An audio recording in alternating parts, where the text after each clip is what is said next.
The auction. The alien marketplace was a site of chaos and misery. Shadows of towering, spiked buildings loomed over rows of shivering captives. The air reeked of rust and fear, and the sounds of desperate cries and harsh bargaining filled the atmosphere. In the center of this bleak world stood Kara, her slender, translucent skin glowing faintly under the harsh lights. Her eyes, large and dark, betrayed no emotion, though inside she trembled with dread. Another day, another auction. She had long stopped hoping for freedom.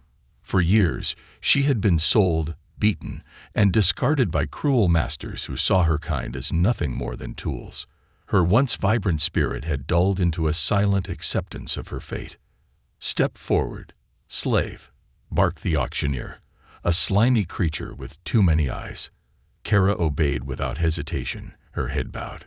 Her chains rattled as she moved to the platform, her glowing form drawing murmurs from the gathered crowd.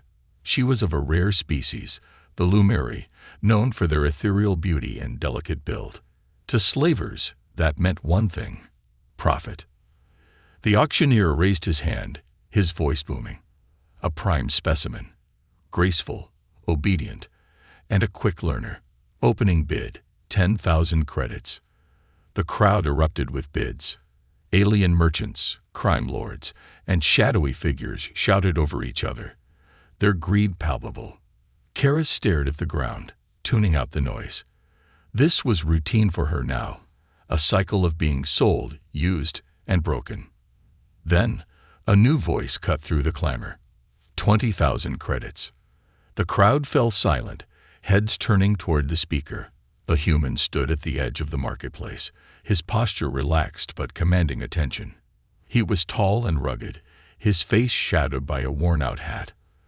Unlike the other buyers, he didn't look desperate or cruel. His voice was calm, almost bored, yet it carried a weight that silenced even the loudest bidders. The auctioneer's many eyes narrowed. 20,000 from the human. Do I hear 25? 30,000. A rotund alien in the front row hissed, glaring at the human. 40. The human replied without hesitation, his tone steady. The crowd murmured in disbelief. Few had credits to spend so recklessly, especially on a single slave. Kara's eyes flicked toward him briefly, her curiosity piqued.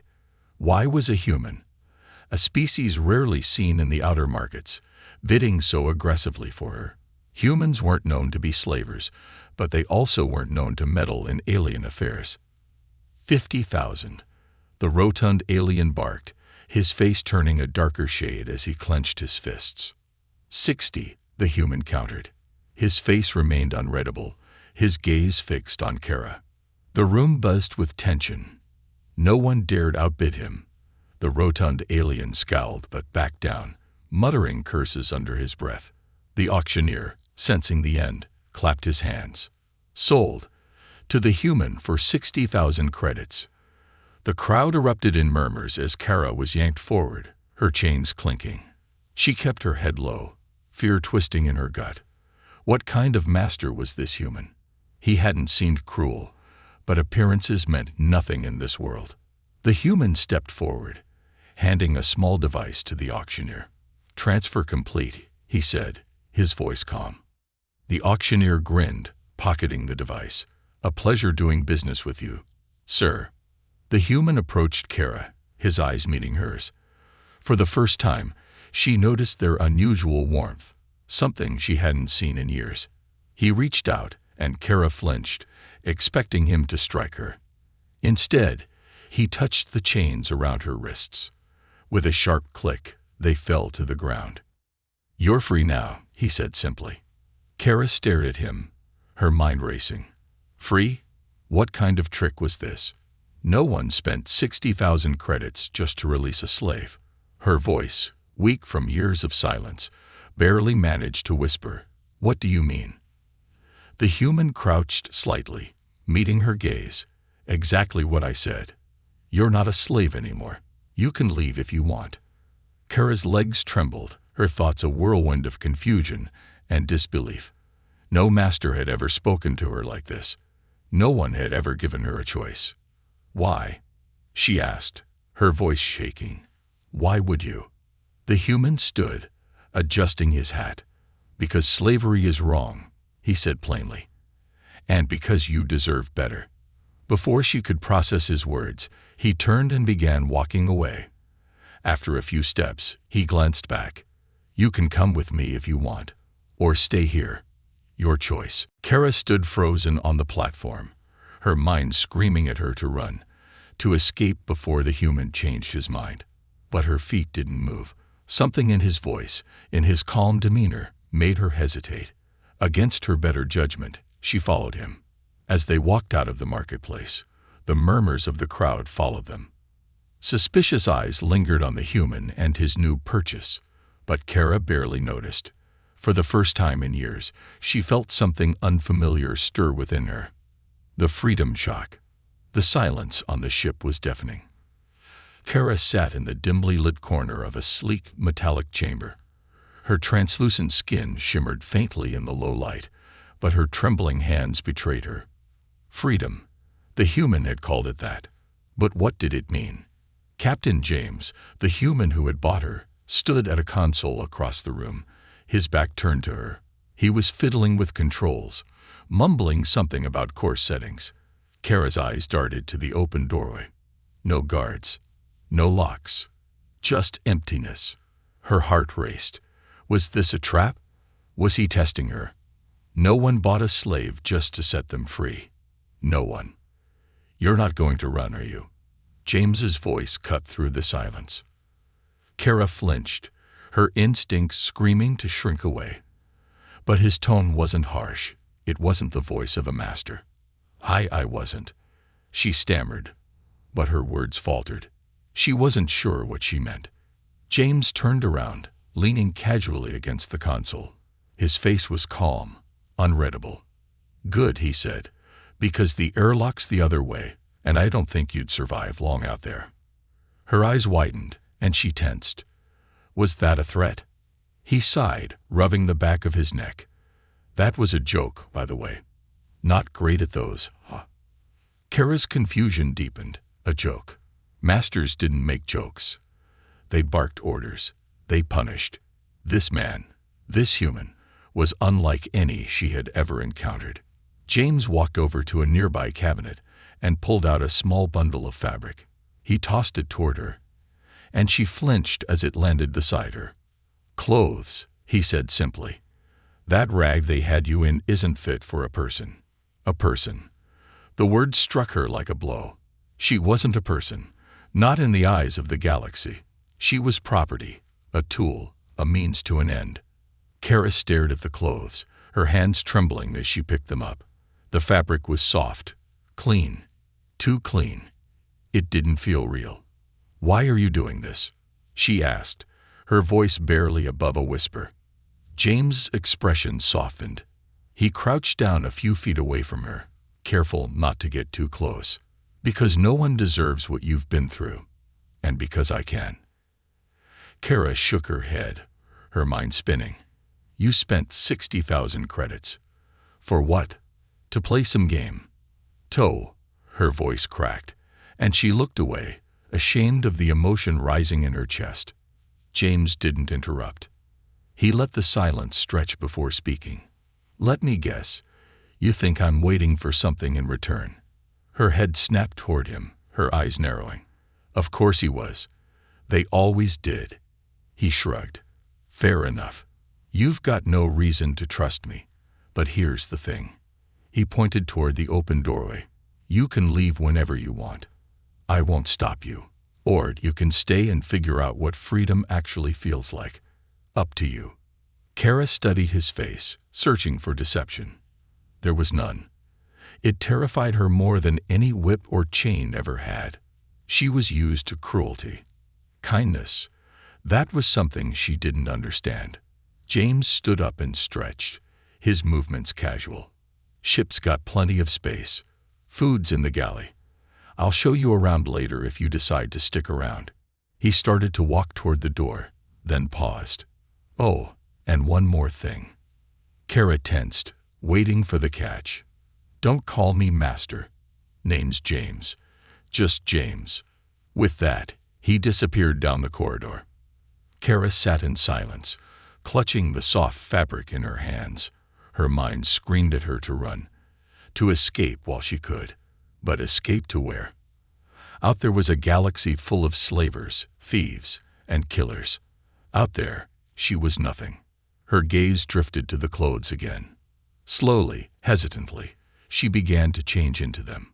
They fit loosely, but the feeling was strange, comforting, even. For the first time in years, she wasn't wearing chains. A thought crept into her mind, unbidden and unwelcome. Could he really mean it? Could she truly be free? Somewhere down the hall, she heard James's voice again, speaking to someone. "We'll hit the trade hub in a few days. Better keep a low profile." Another voice replied, deep and mechanical. "You think she'll stay?" James's answer was simple. "I hope so." Kara's chest tightened. Hope. She hadn't felt it in so long, she'd almost forgotten what it was. And yet, as she sat there in the quiet hum of the ship, she felt the faintest spark of it. For the first time, she didn't feel like running. Not yet. The journey begins. The hum of the Resolute was different from any ship Kara had ever been on. There was no rattle of loose bolts, no harsh grinding of neglected engines. Instead, the ship seemed to breathe, steady and alive. As it cut through the darkness of space, Kara sat on the edge of a padded bench in the common area, her eyes darting around the room. It wasn't just the ship's cleanliness that unsettled her, it was the warmth. The walls weren't cold steel. They were lined with soft panels, adorned with odd trinkets and holographic photos. A strange, glowing plant grew in the corner, its faint blue light pulsing rhythmically. It felt less like a ship and more like a home. Her fingers brushed over the fabric of her new clothes, still unused to the sensation. She glanced toward the doorway as voices echoed from the corridor. James was speaking to someone, but the words were muffled. Kara tensed as heavy footsteps approached. The first figure to step into the room wasn't James. It was something much larger. A towering alien ducked through the doorway, its 4 arms carrying a crate like it weighed nothing. Its skin was a deep green, textured like tree bark, and its glowing orange eyes locked onto Kara the moment it entered. "Ah, the new passenger," the alien rumbled, its voice deep and resonant. It set the crate down with a thud, wiping its massive hands on a stained apron. "Name's Ralvik. Ship's engineer. You break anything, you tell me. I fix." Simple. Kara blinked, unsure how to respond. Her instinct was to apologize, to explain she wouldn't touch anything, but Ralvik waved a hand dismissively before she could speak. "Relax," he said, his tone softening. "James doesn't pick troublemakers. You'll be fine." Kara opened her mouth to reply, but before she could, James appeared, leaning casually against the doorway. "Ralvik's scaring you already," he teased, a small smirk tugging at his lips. Ralvik snorted, crossing 2 of his arms. "She's jumpy, like a hatchling." Kara frowned, her shoulders tensing. "I'm not jumpy," she muttered. James raised an eyebrow, but didn't press the issue. Instead, he motioned for her to follow. "Come on. Time for the grand tour." Reluctantly, Kara stood and followed him. Her bare feet made no sound on the polished floors as they walked through the ship's corridors. Each section they passed surprised her more. The med bay was spotless, filled with equipment she didn't recognize. The cargo bay was neatly organized, the crates secured with precise care. They passed a small kitchen area where an aroma of something savory lingered in the air, making her stomach rumble. "You cook?" Kara asked, unable to hide her surprise. James chuckled. "Sometimes. Mostly it's Ralvik. Big guy's got a talent for it. Keeps the crew fed and happy." "The crew?" Kara hesitated. "How many are there?" James glanced at her. "Including you." "4. Me, Ralvik, our medic Quill, and now you."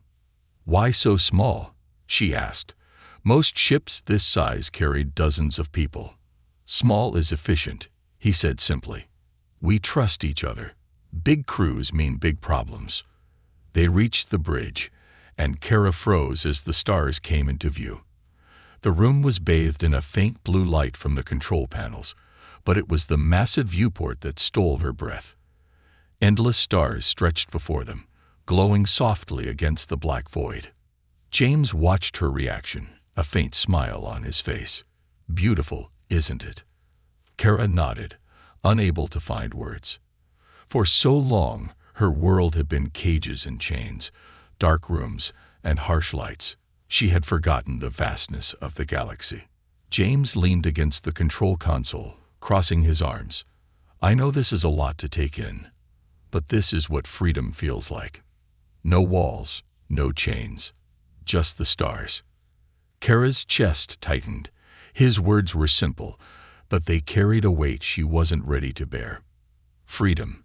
It still felt like a dream, fragile and fleeting. The sound of footsteps behind them broke the moment. A wiry alien with silvery scales entered, its large black eyes blinking slowly. Captain, it said in a soft, melodic voice. We've picked up a signal. Looks like another distress beacon. James sighed, running a hand through his hair. Figures. Trouble's always around the corner. The alien, Quill, glanced at Kara, its head tilting curiously. And this must be the new passenger. Welcome aboard. Kara nodded stiffly, unsure how to respond. James clapped his hands, drawing her attention back to him. Well, looks like you're getting your first taste of life aboard the Resolute. Buckle up. Things tend to get interesting around here. Kara wasn't sure what he meant, but the hint of mischief in his tone sent a chill down her spine. For the first time, she wondered if this ship was more dangerous than the life she had left behind. As the ship adjusted course, she felt the faint vibration under her feet. The stars shifted, and Kara couldn't shake the feeling that she was being drawn into something far bigger than she could comprehend. Fight or flight. The ship's alarm blared, a shrill, pulsing sound that rattled Kara's nerves. Lights in the corridor turned red, casting everything in an eerie glow. She clutched the edge of a nearby console, her breathing shallow as chaos erupted around her. Hostile ship closing in fast. Quill's melodic voice was sharp, its usual calm replaced by urgency. The wiry alien's fingers flew across the controls, its black eyes darting between screens. James burst onto the bridge, his coat trailing behind him as he barked orders. Shields up. Ralvik, give me full power to the engines. I want distance between us and them. Kara pressed herself against the wall, watching as the crew moved like a well-oiled machine.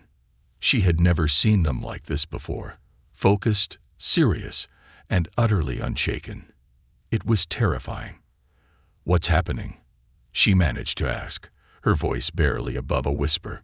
James glanced at her, his expression grim. The Syndicate. They'd found us. Her heart sank. Of course they had. The Syndicate never forgot, and they never forgave. She had seen what they did to those who crossed them. Public executions, entire settlements wiped out. They're hailing us, Quill said. James growled, his jaw tightening. Patch it through. The main screen flickered, and the image of a towering alien with crimson skin appeared. Its face was partially obscured by a dark helmet, but the malice in its glowing yellow eyes was unmistakable. Captain James, the alien said, its voice deep and guttural. We know you have something that belongs to us. James folded his arms, his stance defiant. I don't think I owe you anything, Kren. The alien, Kren, tilted its head. The Lumiri girl. Hand her over, and we'll let you live. Kara froze. Her pulse thundered in her ears. This was about her. James didn't flinch. Not happening. Kren's lips curled into a cruel smile. You're outmatched. One ship against an entire fleet. Is her life worth the death of your crew? Before James could respond, Kara stepped forward. Wait. All eyes turned to her. She forced herself to stand tall, though her knees threatened to buckle. I'll go, she said, her voice trembling. If it means saving the ship, I'll go. James's expression darkened. No, you won't. You don't understand, she insisted, desperation creeping into her voice. They'll kill all of you. I can't let that happen. James took a step toward her, his voice low and steady. Listen to me, Kara. This isn't just about you. They don't want you back because you're a slave. They want you back because you're a symbol. If they take you, it shows everyone in the galaxy that no one escapes them. Ever. Kara stared at him, her mind spinning. Was she really worth all this? They're charging weapons, Quill shouted. James turned back to the screen, his tone icy. You want her? Come and get her. He cut the transmission before Kren could respond. Kara, stay here, James ordered, already moving toward the helm. Ralvik, I need that power now. The ship shuddered as the first shots struck the shields. Kara stumbled, grabbing onto a nearby chair for support. Fear clawed at her chest, but she couldn't ignore the determination in James's voice, the way the crew worked tirelessly to keep the ship alive. This is madness, she whispered to herself. Another blast rocked the ship, and sparks flew from a nearby console. Quill hissed in frustration. Shields are holding, but they won't last long. Ralvik's voice crackled through the intercom. Engines are maxed out. I can give you speed or shields, not both. Speed, James said without hesitation. We're not winning a standoff. Kara's mind raced. She had spent years in the Syndicate's clutches, observing their tactics, learning how they operated. She wasn't a fighter, but she wasn't useless either. They'll aim for the engines next, she said, her voice cutting through the noise. James turned, his eyes narrowing. What? The Syndicate, she explained, her hands gripping the chair tightly. They'll target the engines to disable us. Then they'll board the ship. James considered her words for a split second before barking more orders. Ralvik, reinforce the aft shields. Quill, reroute auxiliary power to the thrusters. We need to stay ahead of them. Kara swallowed hard. I can help, she said, surprising even herself. James hesitated. How? I know how they think, she said, stepping closer. I know their tactics, their weak points. Let me help. He studied her for a moment before nodding. Fine. Quill, get her on tactical. The wiry alien gestured for Kara to follow, guiding her to a console. Show me what you've got, it said, its tone skeptical but not unkind. Kara took a deep breath, her fingers hovering over the controls. She didn't know if she was doing the right thing, but she knew one thing for sure. She couldn't sit idly by while others risked their lives for her. As the ship lurched forward, dodging another volley of enemy fire, Kara felt something she hadn't felt in years. Control. She wasn't a helpless slave anymore. For the first time, she had a choice. And she chose to fight. The dark passed. The quiet hum of the Resolute was almost comforting after the chaos of the battle. Kara sat alone in the observation deck, staring out at the endless expanse of stars. Her reflection in the glass startled her. She looked calmer than she felt. Inside, her mind was a storm of memories and questions. Why had they risked so much for her? What made Captain James so determined to stand against the Syndicate? Footsteps behind her broke her thoughts. She turned to see James, his coat slung over one shoulder, a tired but steady expression on his face. Couldn't sleep either, he asked, dropping into the chair across from her. Kara shook her head. Too much on my mind. He nodded, leaning back. For a moment, the two of them sat in silence, the stars filling the space between them. Finally, Kara found the courage to speak. Why did you do it? She asked, her voice barely above a whisper. Why did you save me? James sighed, running a hand through his hair. Because someone once saved me, he said. Kara tilted her head, surprised by his answer. What do you mean? He hesitated, his eyes fixed on the stars. A long time ago, the Syndicate took someone from me. My sister. Her name was Anna. Kara's breath caught. She hadn't expected him to share something so personal. "She was everything to me," James continued, his voice steady but laced with pain. "Smart, stubborn, always getting me out of trouble. When the syndicate raided our colony, they took her. They took a lot of people." Kara swallowed hard. She knew what that meant. The syndicate didn't take prisoners. They took slaves. "I tried to save her," James said, his fists clenching.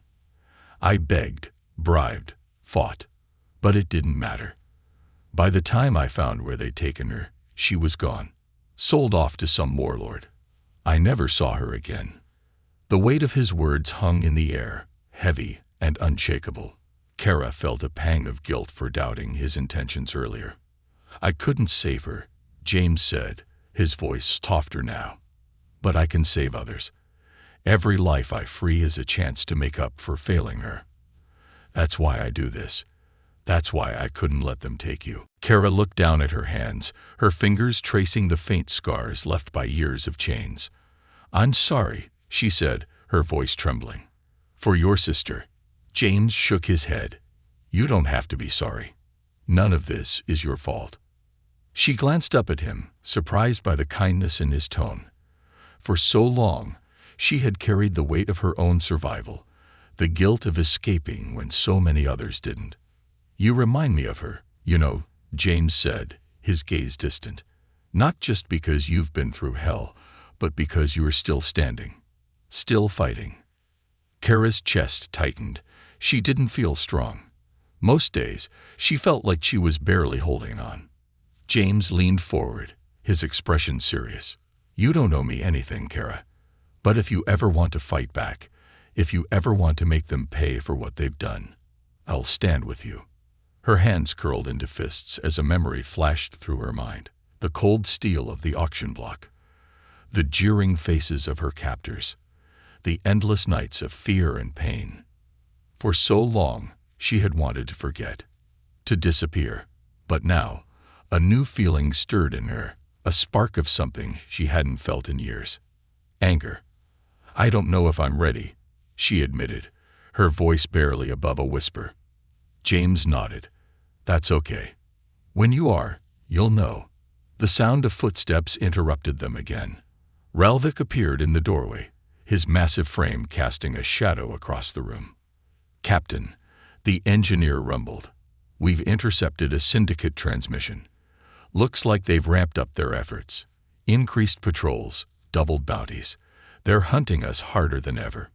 James's jaw tightened, and he stood. "Guess they're not taking the loss well." "Thanks, Ralvik. I'll be there in a minute." The towering alien nodded and left, leaving the two of them alone again. Kara looked at James, her thoughts swirling. "They won't stop, will they?" "No," James said simply, "but neither will we." As he turned to leave, Kara stared back out at the stars. The spark inside her grew, flickering into a flame. She wasn't ready yet, but one day she would be. And when that day came, the syndicate would learn what it felt like to face someone with nothing left to lose. The turning point. The syndicate stronghold loomed ahead, a fortress of metal and shadow nestled against the swirling colors of a nebula. Kara stood on the bridge of the Resolute, staring at the monstrous structure. It wasn't just a building, it was a statement, a reminder to the galaxy of the syndicate's power and reach. "We're really doing this, huh?" Ralvik muttered from his station, his four hands deftly preparing the ship for what was to come. James leaned forward in his captain's chair, his eyes fixed on the stronghold. "We didn't come all this way for a sightseeing tour." Kara's hands tightened into fists at her sides. It had been her idea to strike back, to use what she knew about the syndicate's inner workings to disrupt their operations. But now, staring at the heart of their empire, doubt crept in. "What if this doesn't work?" she asked, her voice quieter than she intended. James turned to her, his expression calm but determined. "Then we adapt. We've come too far to back down now." The plan was simple in theory: infiltrate the stronghold, sabotage their communication network, and free as many captives as they could. But simple didn't mean easy. Ralvik snorted. This is suicide, you know. Even with your intel, Kara, the odds are slim. They're not zero, James countered. That's good enough for me. Kara stepped forward, her gaze hardening. It'll work, she said, more to convince herself than anyone else. It has to. James smirked. That's the spirit. Quill's melodic voice broke through the tension. Approaching the perimeter, cloaking field engaged, but I doubt it'll hold for long once we're inside. Then let's not waste time, James said. He stood, adjusting the strap on his weapon. Ralvik, you're on the ship. Keep it ready for a quick exit. Quill with me. Kara. I'm coming, she interrupted, meeting his gaze with unexpected resolve. James raised an eyebrow, but didn't argue. Suit up. We move in 5. The landing bay was eerily quiet as the small infiltration team slipped through the shadows. Kara's heart pounded in her chest as they moved deeper into the stronghold, her every step echoing in her mind like a shout. She kept her eyes on James, who moved with practiced ease, his confidence steadying her nerves. Control room should be this way, she whispered, pointing down a dimly lit corridor. James nodded, motioning for Quill to take point. The wiry alien moved ahead, its silvery scales shimmering faintly as it checked for traps. As they crept through the labyrinthine halls, the silence was broken by muffled cries. Kara froze, her ears straining. It's coming from there, she said, pointing toward a heavy door to their left.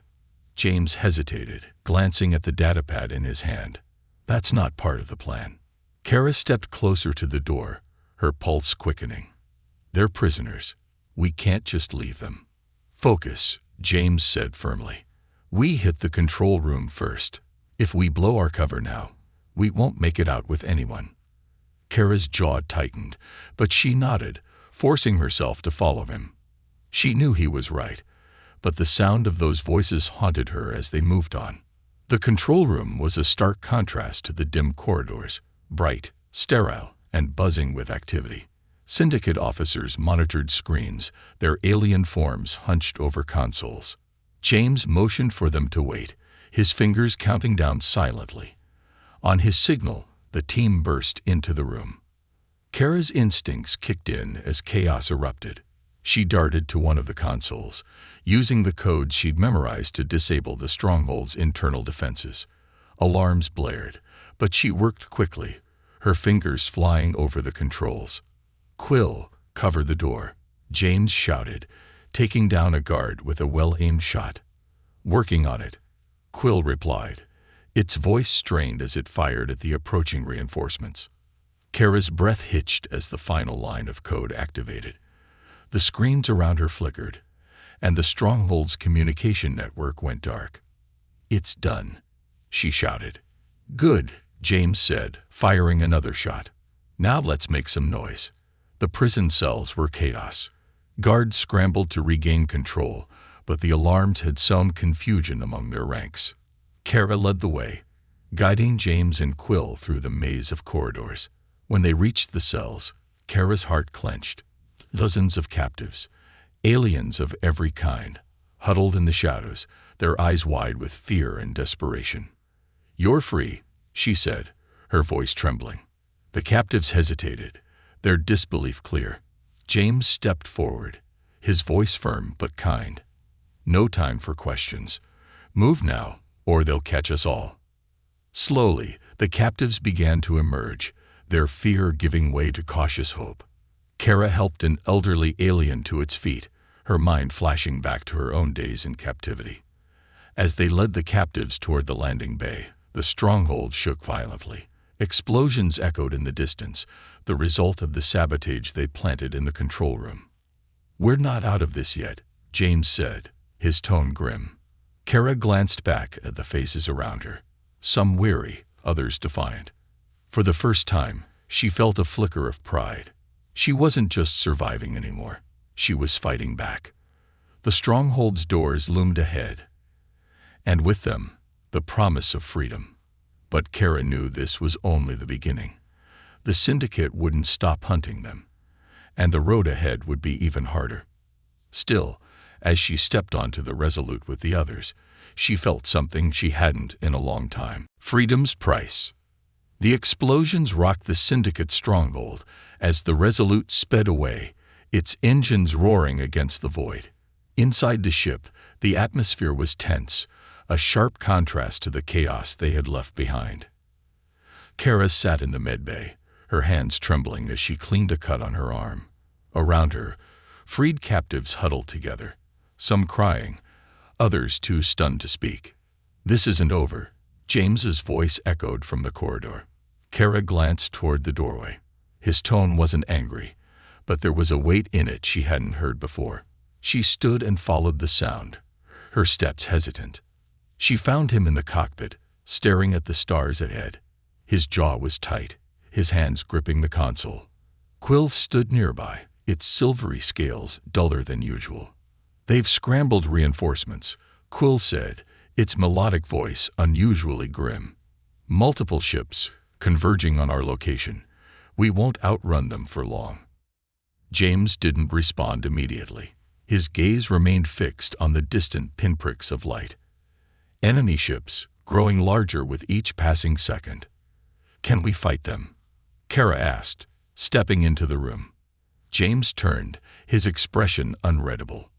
"No, not all of them. This isn't a battle we win with guns." Kara frowned, her chest tightening. "Then what do we do?" James pushed off the console and walked past her, his pace steady but determined. "We finish what we started." In the ship's central chamber, the freed captives gathered, their eyes filled with a mix of fear and hope. Ralvik loomed at the back, his forearms crossed as he muttered to himself. Quill stood to the side, scanning the faces of the crowd. James stepped forward, his presence commanding as he addressed the group. "You've all seen what the Syndicate is capable of," he began, his voice steady. "You've lived it. And now they're coming for us because we dared to fight back. Because we dared to show them that their grip on this galaxy isn't unbreakable." Murmurs rippled through the crowd. Kara watched as the captives straightened, their fear giving way to a spark of defiance. "This isn't just about us," James continued. "This is about everyone they've hurt, everyone they've enslaved. They think they can silence us by throwing more ships, more guns, more fear at us. But they're wrong." He turned to Kara, his gaze steady. "Because we're not running anymore." Kara felt the weight of his words settle on her shoulders. She stepped forward, her voice shaking but clear. "We've already done what they thought was impossible. We hit them where it hurts. We freed people they thought they'd own forever." She looked around the room, meeting the eyes of the captives.